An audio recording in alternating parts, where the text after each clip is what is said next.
Hi guys, welcome back to my channel. I'm Charlotte. In my last video I spoke about kind of the difference between making prints from watercolor paintings and acrylic paintings. It was kind of it was a long video, but it was still kind of an overview of how I did it.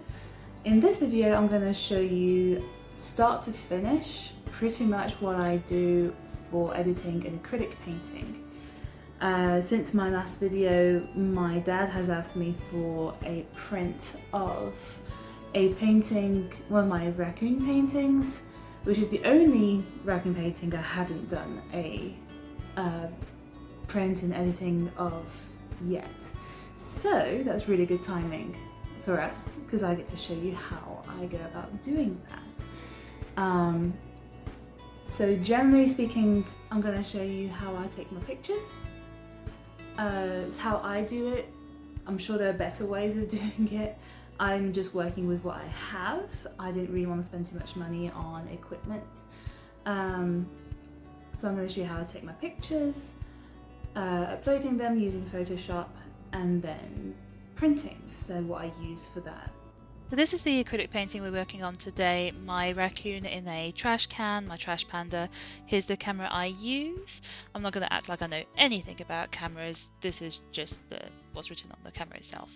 So this is the setup for my office. I have two lamps either side of my canvas that I bought from Hobby Lobby that have a nice fabric that kind of stops the direct light from the light bulb and just kind of gives it a nice even light either side. Both of my windows are open and the headlight is on, so there's as much light as possible coming from all angles, so hopefully you get a nice even spread of light. So with my camera, what I do is I just take a picture with every one of the settings on my camera so that I can then upload them on my computer and pick which looks best. It varies a bit depending on the type of canvas and acrylics, and what kind of colours, if they're darker or lighter, just show differently on each setting. So I actually had to come back afterwards and take more pictures because I found that the bottom of the canvas was a bit darker than the rest of it, so I added 2 pieces of paper at the bottom just to help with better light spreading. So next we're going to upload all of the pictures onto the computer and essentially spend the next few minutes deciding which one is best. I'm going to look at lighting, some of them might be more blurry, darker or too light, and then upload that onto Photoshop. And the first thing that we're going to do is essentially crop the image down to just what we want. So you're going to use the cropping tool to bring it as centered as possible. Now, when you're taking your picture, you might not have managed to make it perfectly straight. So the next thing we're going to use after this cropping tool is called the perspective cropping tool. And essentially you use that, you click on the 4 corners of your canvas, and that's going to make it perfectly centered.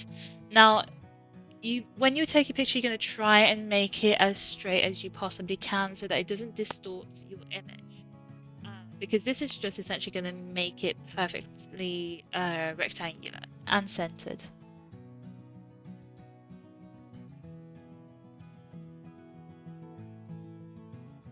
Now it's up to you if you want to go back in and crop it again to get it perfectly nailed down to, just however perfect you want it to be centered. You can see on the left of my picture there, you can see the kind of bend in the canvas where there's a slight darker line. So here I kind of went back in and tried to get rid of that dark line. You can also just use the damp tool to correct that, and I'll show you what that is in a minute.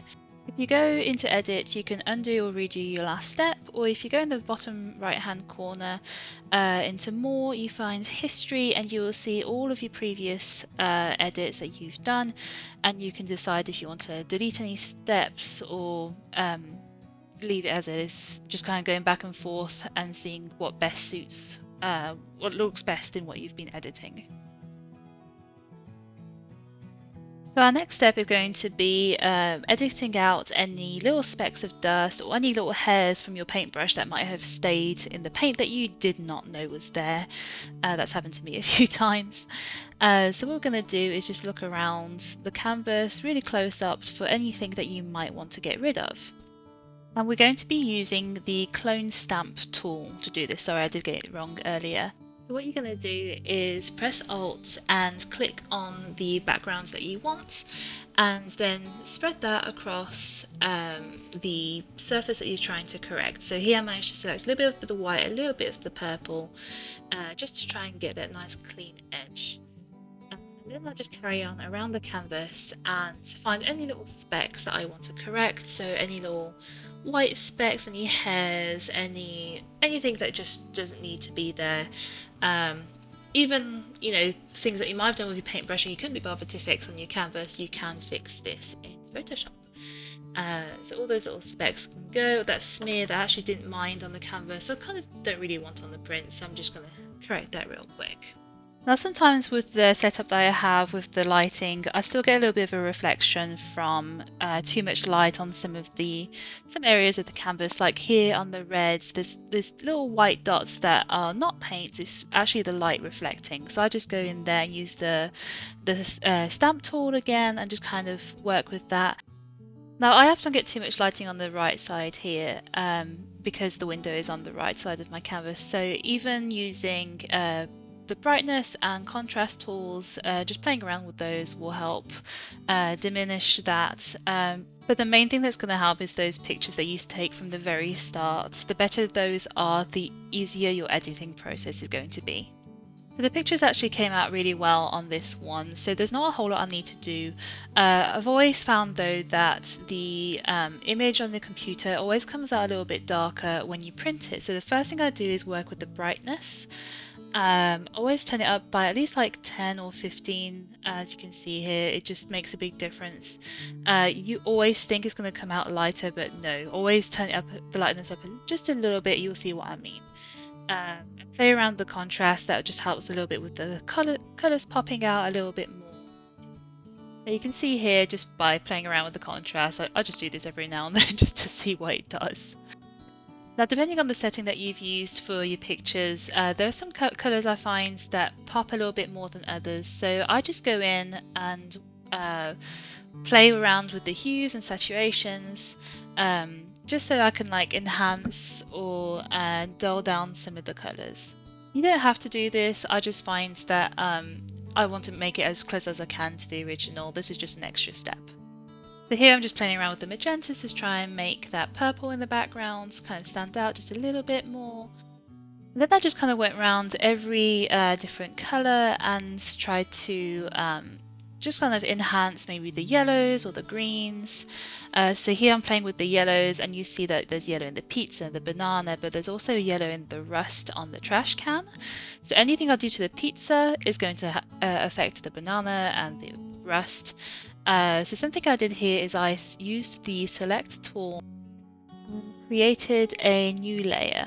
So just right click on it, and I think it's copy as layer, and made it its own layer so that whatever I do to the pizza only affects the pizza and not the rusty yellow or the banana. So now you can select whatever layer you want to work on. So you just selecting, for example, the layer 0 is only going to affect the yellow that's on the trash can and banana. But then I did go and make a layer for the banana on its own. Just so I could work on the hues and saturations just for those elements. You know, I might not want the banana to be as bright as or as dark or as dull as the yellow in the rust or the pizza.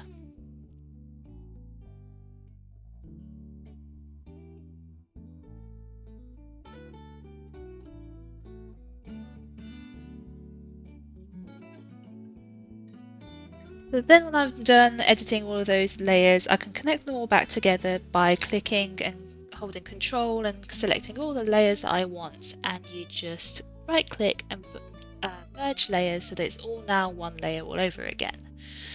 And then I just go around and do the same thing with any other colour. So there I did the red by itself, I did a layer just for the blues on their own. So I did one layer for the blues and then edited those, and I did the same thing with the greens. The last thing I do is I go into enhance and do auto sharpen, just because sometimes even if you're standing really still with the camera, it can just shake a little bit and you might get a little bit of blurriness. So I do that a couple of times. Don't do it too much, otherwise you might get a really pixelated image at the end. Now that you're done with your editing, we can go back and save your document. Save it preferably as a PNG, and then get ready to print. So I use a Canon Pixma Pro 200. I make sure that it's in portrait, that it's luster paper, because that's what I'm using, that you're using the making it uniform so you get a little bit of a border, and shrink to fit so that it's the entire image that's centered and you're not cutting anything out accidentally. I have done that before. I use Canon Photo Paper Pro Luster, say that 5 times fast. It's just what works best for me. I explained in my previous video why, and this is the finished result. I hope this video was helpful to you guys. If you have any questions, let me know, and I'll see you in the next video. I hope you have a wonderful day.